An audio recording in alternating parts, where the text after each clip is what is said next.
Hi, Joel. I'm just interested to understand a bit about the process you went through to understand that was the way you wanted to do your business.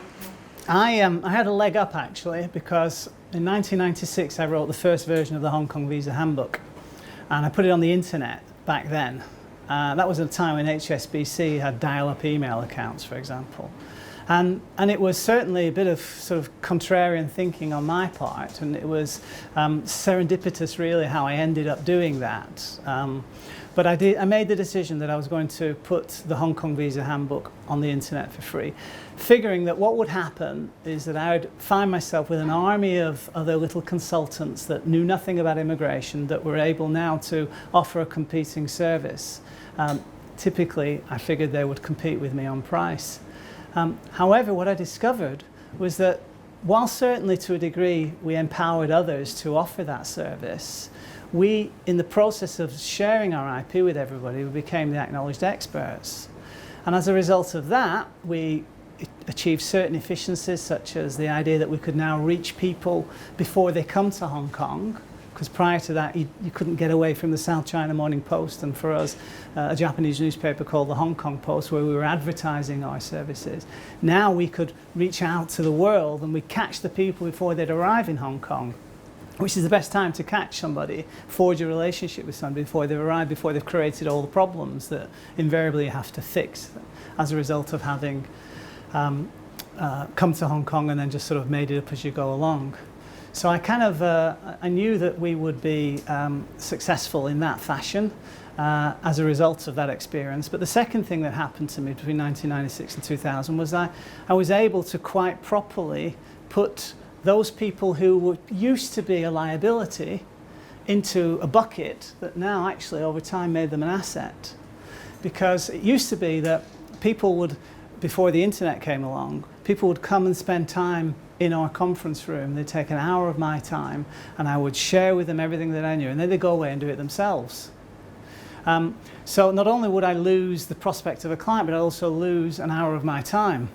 But by publishing in the way that we did and empowering people to understand what this thing, Hong Kong immigration, was really all about, what it entailed, it allowed me to get rid of all the tire kickers and say, okay, I've written this book. It's a do-it-yourself guide. Please go on the web, follow our instructions. If you do that, you'll be successful, and you don't have to pay anybody. You certainly don't have to pay us. If after having read the book and understanding what's required of you, you decide that you want professional assistance, by all means come and see us. Now, in that process, what I did was I turned, as I say, what was a liability into this army of unpaid advocates that were now telling the whole world about this amazing website that contained everything that you needed to solve this particular problem that's universal to the vast majority of foreign nationals that come to Hong Kong. So because I had that experience between 1996 and 2000, and it kind of made me, it wasn't difficult for me to sort of take that experience and apply it in the modern context, because I knew that essentially there would be people that I was talking to that fell into one of two categories: those that want to pay and those that don't want to pay. And those that don't want to pay are now essentially our tribe that are out there spreading the word on our behalf, and those that do want to pay are just a way that we keep score to tell us how well our business model is doing. So it was not a big risk for me at all. The other thing, Joel, was that I have unique insight into my niche, because I was a founding partner of the world's second largest corporate immigration firm, and I consulted to the board of the world's largest corporate immigration firm. So I understood what my competition are all about. And I knew that the one thing that they couldn't compete against was free. So if this free is going to exist, I may as well own it by publishing into the niche. And that way, essentially what looked like it was a risky proposition was actually the key to our future growth. Because the more you publish, the more you lay down your IP in that fashion, the stronger you get, literally with every passing day, because you have more relationships that form. You generate goodwill, and if you continue to publish in the way that we do, over time you map the knowledge graph, and then Google starts putting traffic your way, and then your reach into social media helps you to generate more traffic. And if you're giving people an experience based on trust, and if you're giving a double your money back guarantee, reversing the risk, and you make yourself available, essentially the whole idea of relationships that went back to the time of the agrarian society are now reflected today in the connection economy, and we win our relationships one at a time. But publishing in the way that we have means that we've got this huge engine that gives us this opportunity to have these relationships with people.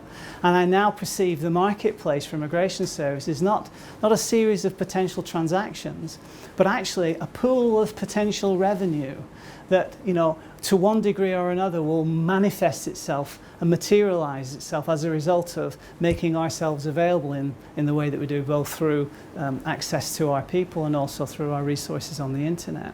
And if there's money going to emerge, it will emerge, and we hope that, you know, some of it will come our way, and a large part of it, I believe, does come our way. So we're not transaction focused, which is why I'm more than happy to spend time on the telephone talking with people, helping them understand, you know, what the solutions are to their problems, which in any event, commercial, I need to know what their problems are before I know I can even help them.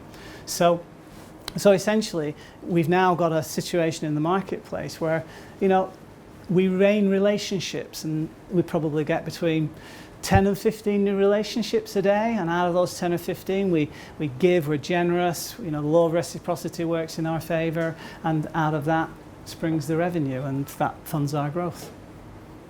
Wasn't risky at all, actually, in hindsight.